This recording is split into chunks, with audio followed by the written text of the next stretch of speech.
Bon les gars, dans cette vidéo, je vais vous expliquer pourquoi vos séances d'eau sont mal réalisées.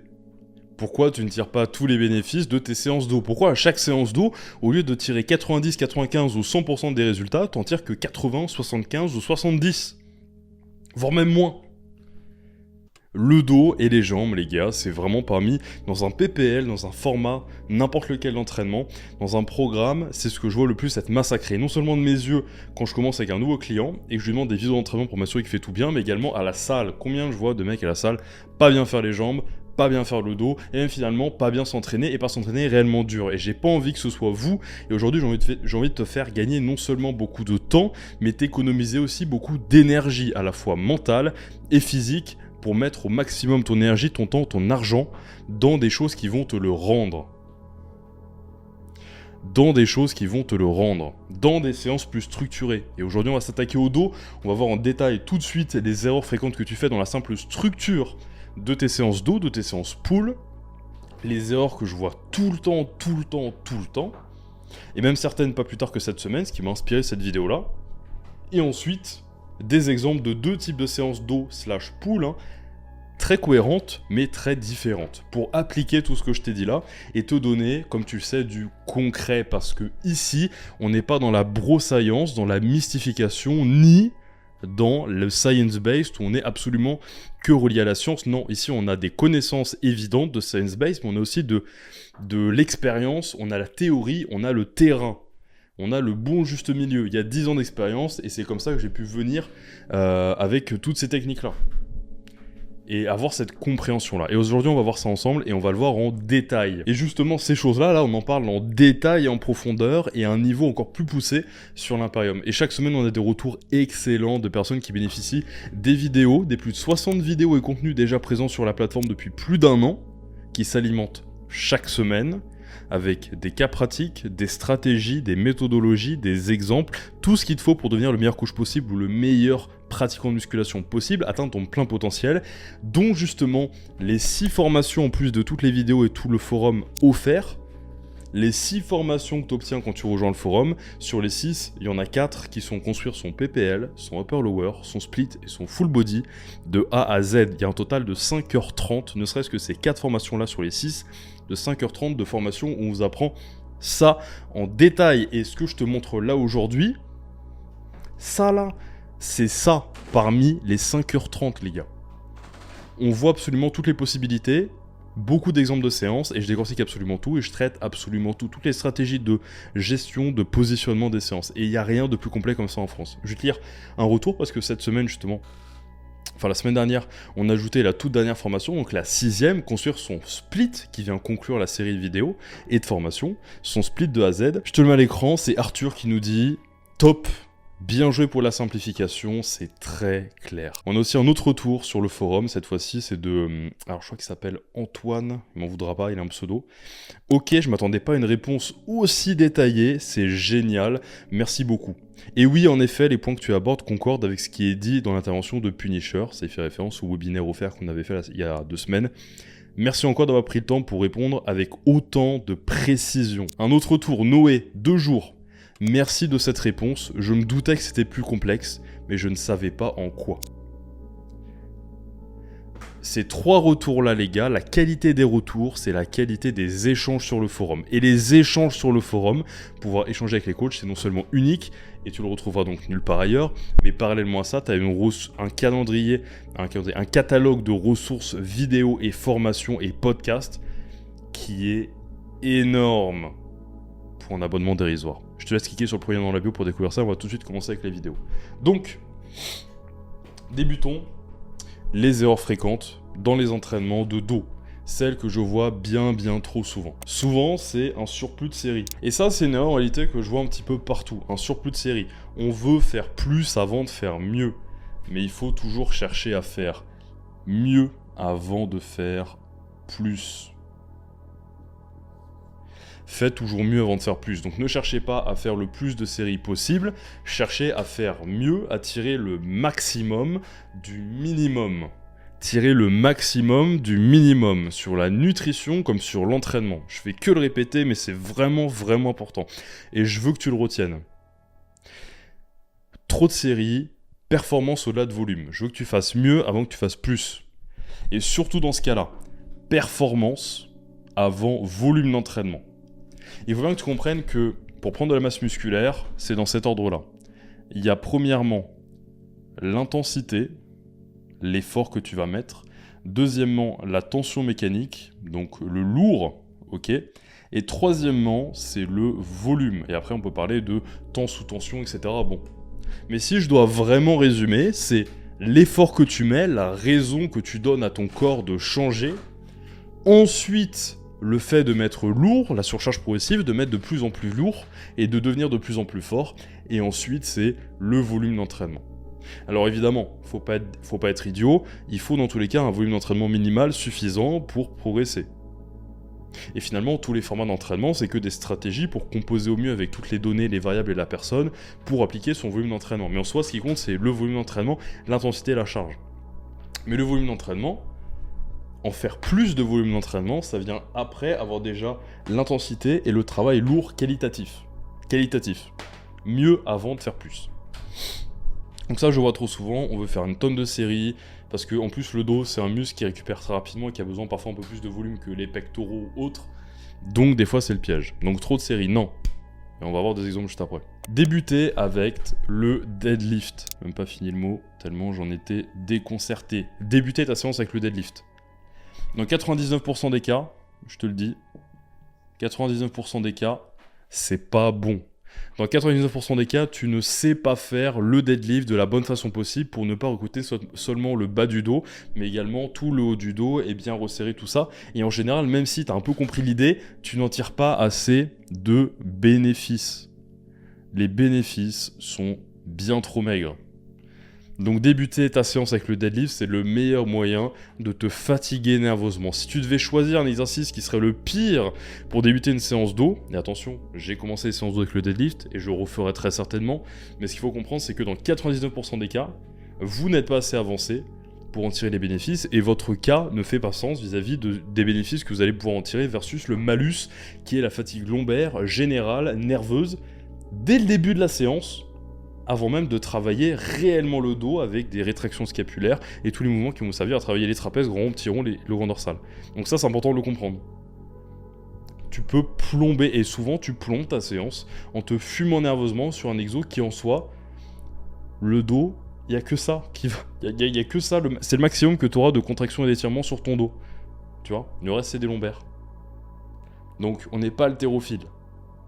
Si vous mettez du deadlift dans vos séances et que vous voulez ajouter de l'épaisseur dans votre dos, déjà essayez de faire des tirages horizontaux, des rowing et devenir fort à ça avant de vous dire bah, je vais faire du deadlift, parce que le deadlift a un coût nerveux énorme et un ratio coût-bénéfice qui est dans 99% des cas pas l'idéal. Je vais prendre un stylo qui écrit.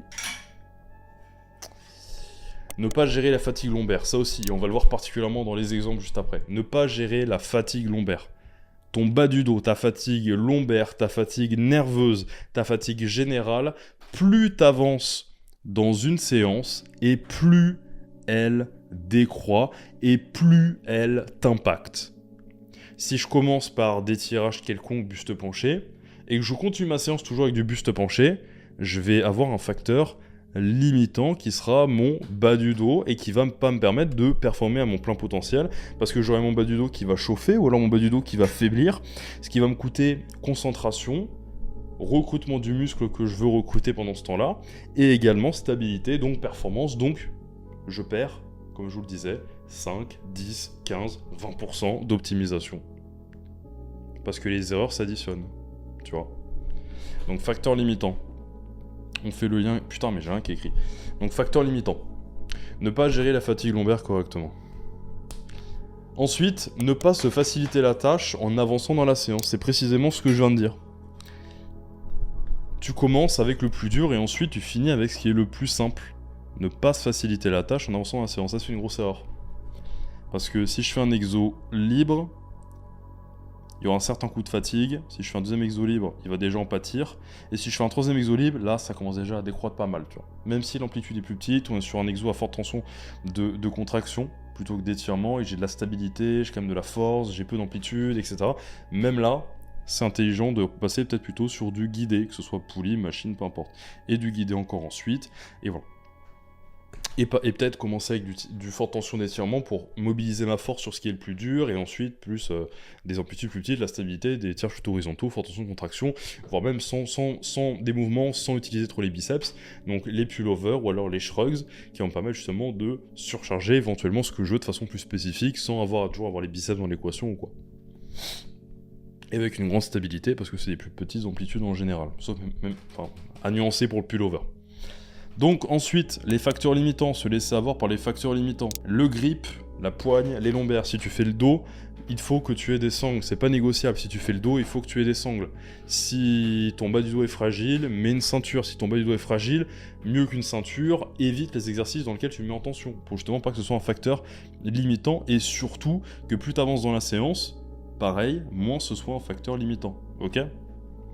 Ensuite, ne pas comprendre le rôle des exercices sélectionnés. Alors celui-là, les gars, on va faire une pause. Ne pas comprendre le rôle des exercices sélectionnés. Je vais te l'encadrer, celui-là. Ne pas comprendre le rôle des exercices sélectionnés. Tu ne comprends pas ce que tu fais. Tu vois, on va décortiquer là, et je vais te donner beaucoup de perspectives et te montrer qu'il y a toujours de la méthodologie dans absolument chaque choix, sinon c'est pas un bon programme. Et tout ça, on l'apprend sur Imperium. Ne pas comprendre le rôle des exercices sélectionnés. Et justement, dans les formations Imperium, on prend le temps de vraiment expliquer les axes d'analyse pour les exos. Et je vais te les donner. Alors, où est-ce que je peux écrire? Et on va les mettre en application là. Et c'est crucial de le comprendre, sinon tes choix sont arbitraires. Comprendre déjà qu'est-ce qu'on travaille. Ensuite, c'est quoi comme type d'exercice? Et là, on va y venir avec la relation tension-longueur. Est-ce qu'il est guidé ou non? Est-ce qu'il est libre? Est-ce qu'il est en bilatéral ou en unilatéral? Est-ce qu'il génère du coup de la fatigue lombaire? Est-ce qu'il génère de la fatigue nerveuse? Est-ce qu'il est positionné au début ou à la fin de la séance? Il y a plein d'axes d'analyse sur chaque exercice à avoir pour comprendre l'exercice. Au-delà de simplement, il travaille quoi, qui est absolument la base et que parfois certains n'ont pas. Ouais, aujourd'hui j'ai fait du tirage vertical pronation, c'était pour les dorsaux. Pas que, c'est pas l'idéal, tu vois ce que je veux dire. Il y a beaucoup d'entre vous qui ont un mouvement, qui ont compris un peu à côté, et ça arrive, hein, et c'est compliqué, le dos il y a plein de muscles, mais on pourra simplifier les choses et je vous l'expliquerai. Mais des fois, vous avez des exos, vous n'êtes pas tellement sûr de ce que ça travaille dans votre dos, mais bon, on change les angles, ça devrait aller.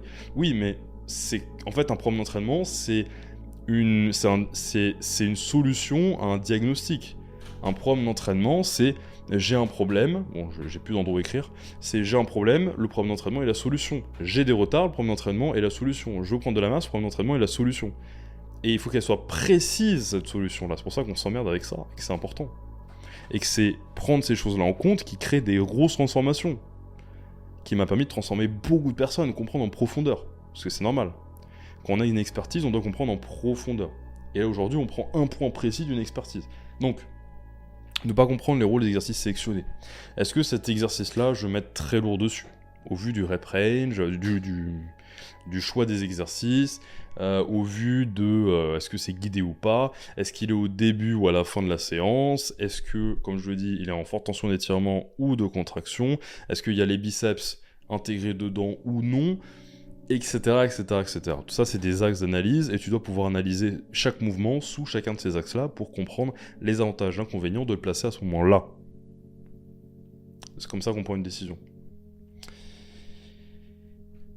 Donc ça, on va y revenir, et je vais vous donner des exemples très concrets. La relation tension-longueur, donc ça, c'est distingué, comme je vous le disais, les deux types d'exercices, on peut dire forte tension d'étirement, forte tension de contraction. Donc, forte tension d'étirement, j'ai moins de stabilité. Là, par exemple, je surcharge surtout la partie d'étirement, c'est plus dur en étirement et plus facile en contraction. Donc là, pour le dos, c'est tout ce qui va être les tirages verticaux, que ça soit pronation, neutre, supination. Même si supination, on évite, tiens, un petit conseil au passage. Surtout pour les biceps courts. Donc, c'est ces mouvements-là, moins de stabilité, moins de force, mais plus de potentiel de croissance de manière générale. Et donc une partie du muscle est surchargée en étirement. Et forte tension de contraction, c'est tout ce qui va justement rapprocher de la position de contraction plus facilement. Il y a une amplitude, donc ce sont les tirages horizontaux, les rowing horizontaux. Donc moins d'amplitude, plus de stabilité, plus de force, mais un potentiel a priori de croissance moins grand que si j'étais je surchargeais la position d'étirement, et la position de contraction est la phase la plus dure, celle d'étirement est la moins lourde, avec la moins de résistance. Simple. Donc, comprendre ça. Est-ce que c'est fort tension d'étirement ou fort tension de contraction? Erreur ensuite très fréquente aussi, ne pas inclure et ne pas tirer surtout les bénéfices éventuels de l'unilatéral. Ne pas comprendre que l'unilatéral est un énorme atout pour attraper des points faibles, pour mieux solliciter un muscle, pour mieux le sentir, mais également que pour le dos, c'est un réel cheat code, et en particulier pour le grand dorsal, mais finalement pour toutes les parties du dos, de pouvoir travailler en unilatéral. Et en réalité, je pense que alors c'est pas une règle à prendre au pied de la lettre parce que j'ai fait plein de programmes et j'ai progressé avec le dos, j'ai progressé sur mon dos sans faire de l'unilatéral à chaque séance. Mais ce qui pourrait être vraiment cool, notamment pour le grand dorsal, ce serait de faire au moins une fois dans vos séances de l'unilatéral. Au moins une fois.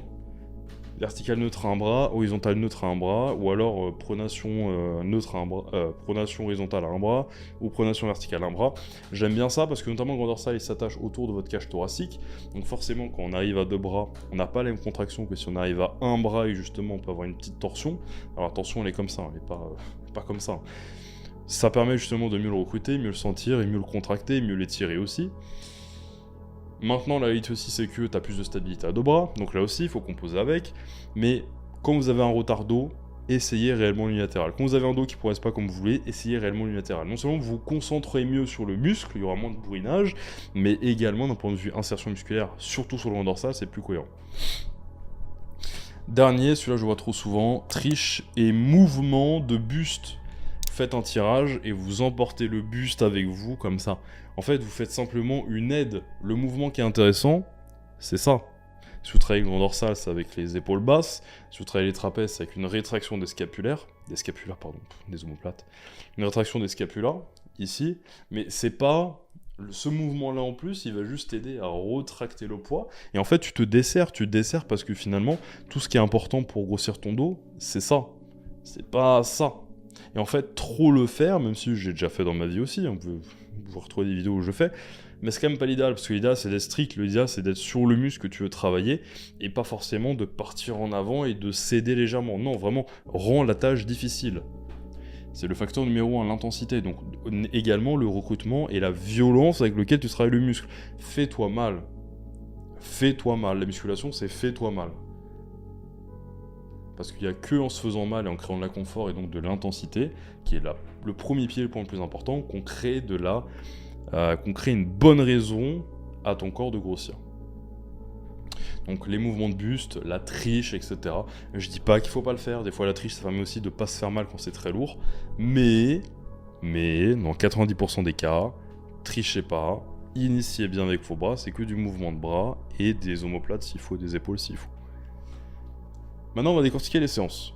Et là, on va s'amuser, et là, on va mettre tout ça en application, et même bien plus. Ok? Donc là, je veux que tu restes très attentif, c'est très important. Première séance, ça c'est une séance assez basique. J'ai mis, comme je vous l'ai dit, le moins possible. J'ai pas mis trop de séries. J'ai mis un volume d'entraînement qui, sur un point de départ, serait intéressant pour débuter, et ensuite, sur le long terme, au besoin, ajouter des séries. Pas des exos a priori, même si ça pourrait passer, même si c'est limite, mais plutôt des séries. Donc là, on a une première séance ici qui est plutôt axée grand dorsal et qui également confère plus de stabilité et de précision.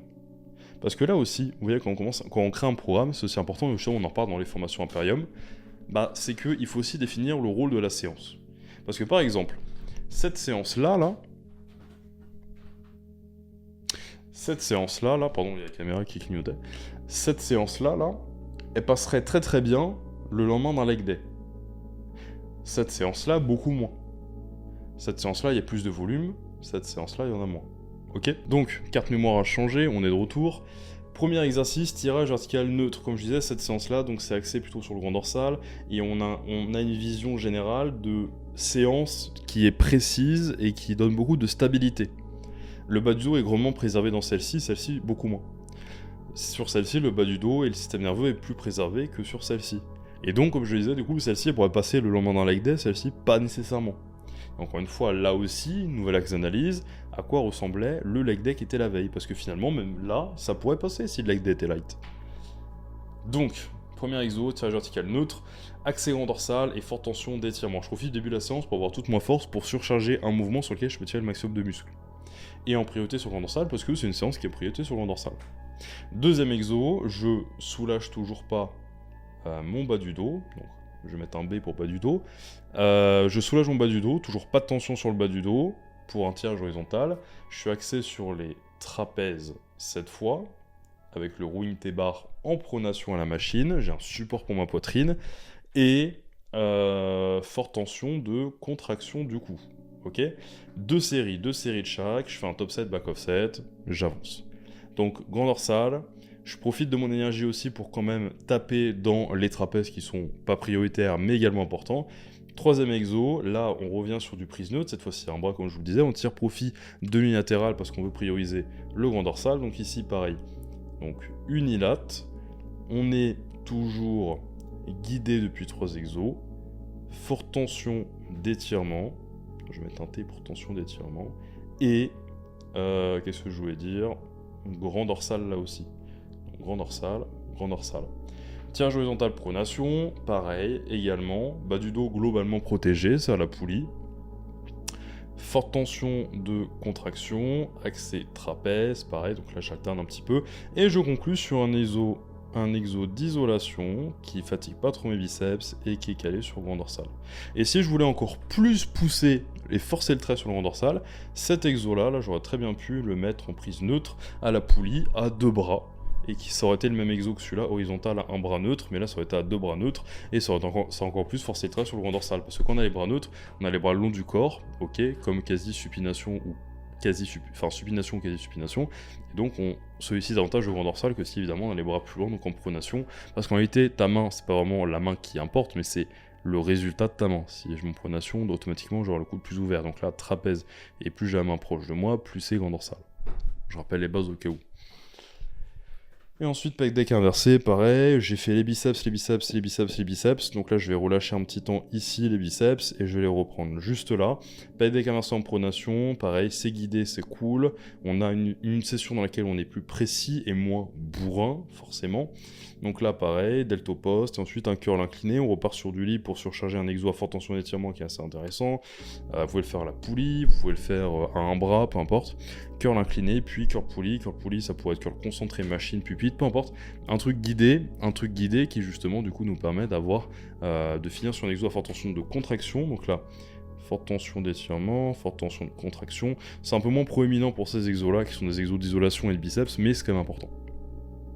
Séance 2, là on est un peu plus dans du lourd, il y a un peu plus de bas du dos, alors je vois pas ce que j'écris donc je vais marquer lombaire, et de brutalité, on va dire, allez, une séance plus brutale. C'est important, comme je vous disais, de définir qu'est-ce que c'est que cette séance, qu'est-ce que je veux comme effet.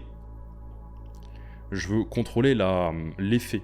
Tu vois, je veux être à la cause et contrôler l'effet, donc contrôler ce que je planifie avec et l'issue que j'en tire. Donc là, rowing bar pronation, là on a les lombaires qui sont dans l'équation et du lourd en forte tension de contraction. Je suis stable, je mets très lourd, je surcharge, nickel. Donc là, sur cette séance-là, on est davantage axé, comme je disais, trapèze. On attaque direct avec les trapèzes, avec un exo sur lequel on peut le mettre lourd, et j'aurais pu très bien attaquer avec le T-bar pronation, mais on attaque avec celui-là, parce que si j'avais mis le bar ici libre, bah non seulement c'est libre, donc en troisième temps, ça aurait pas été logique, donc pas de libre, et surtout pas de lombaire en jeu. Ok, soyons intelligents, on progresse dans la séance, on veut pas se fumer. Rowing bar pronation, horizontal neutre à bras, pareil. Moi j'aime bien avoir 2 exos qui travaillent 2 choses différentes en début de séance pour quand même donner l'opportunité à ce qui est secondaire et moins primaire dans les priorités, de quand même avoir la chance d'avoir du très lourd et comme ça on est tranquille. Je préfère mettre du grand dorsal rapidement ici entre 2 exos trapèzes, même si les trapèzes sont la priorité. Je préfère le mettre ici que le mettre vraiment à la fin et finalement pas avoir eu l'occasion de mettre très lourd sur mon grand dorsal. Au moins là, je mets très lourd un bon coup et ensuite on reprend avec les trapèzes. Mais encore une fois, celui-là pourrait très bien être ici.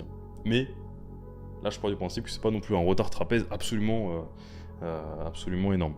Donc, rowing bar, tir horizontal à notre bras, T-bar machine. Là, pareil, on soulage du coup les lombaires. Ok, et pareil, on est guidé à l'inverse de celui-ci.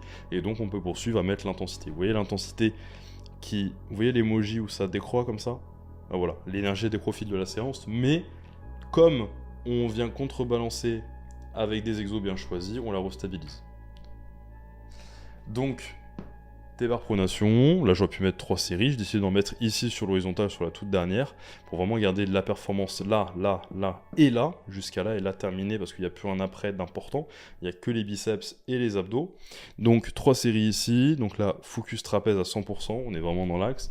Ici pareil, guidé aussi, donc là pareil, les lombaires globalement ils sont pas très gênants, et aussi guidé parce qu'on avance dans la séance, donc je prends en compte que mon énergie et ma stabilité, ma récupération, mon système nerveux, mes lombaires déclinent, et ensuite curl marteau halter, là pareil, je remets un petit peu de libre parce que je peux me le permettre, il y a eu du libre finalement que ici, ok, donc là je remets du libre là, pareil un exo où je mets lourd, 3 séries, nickel, curl pupille machine, pareil, je finis sur une tension de, donc forte tension, alors c'est globalement plutôt étirement, forte tension là de contraction, j'ai dit que je mettais un T, bah justement, la pupille machine, 2 séries ou 3 séries, peu importe.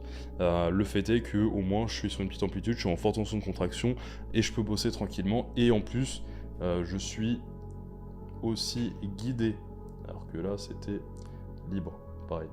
Donc nickel. Et puis ensuite, moi j'ai mis des abdos pour me donner un petit peu de concret et dire que voilà, on peut quand même rajouter des choses à la fin. Mais en soi, les abdos aujourd'hui, on s'en fout. Donc voilà les gars, je veux que vous compreniez qu'une séance, ça se construit comme ça, c'est de la logique, ok ? J'ai pris 2 exemples, un petit peu arbitraires, je voulais surtout qu'ils soient très différents l'un de l'autre. Mais oubliez pas toutes ces choses-là, ok ? Comme d'habitude les gars, n'hésitez pas à screen, je vous mets dessus, droit d'auteur. Mais vraiment ces choses-là, je vous les garder en tête. Et ça, c'est des choses cruciales, sans même compter la qualité d'exécution des mouvements. Et l'intensité, ok ?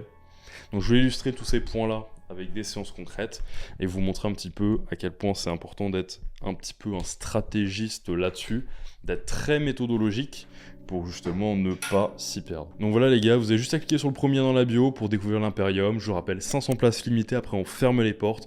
Vous avez 6 formations, plus de 60 vidéos et podcasts alimentés chaque semaine par nos 8 coachs, également disponibles pour répondre à vos questions sur le forum. Cliquez sur le premier lien, découvrez bien plus que tout ça, c'est le 1% de ce dont vous parle sur le forum, et allez justement booster vos progrès, ceux de vos clients si vous êtes coach, et décupler vos résultats. Prenez soin de vous les gars, on se retrouve la semaine prochaine, et n'oubliez pas, ce qui est enduré temporairement n'est rien face à la récompense qui, elle, est intemporelle. Allez, à plus les gars.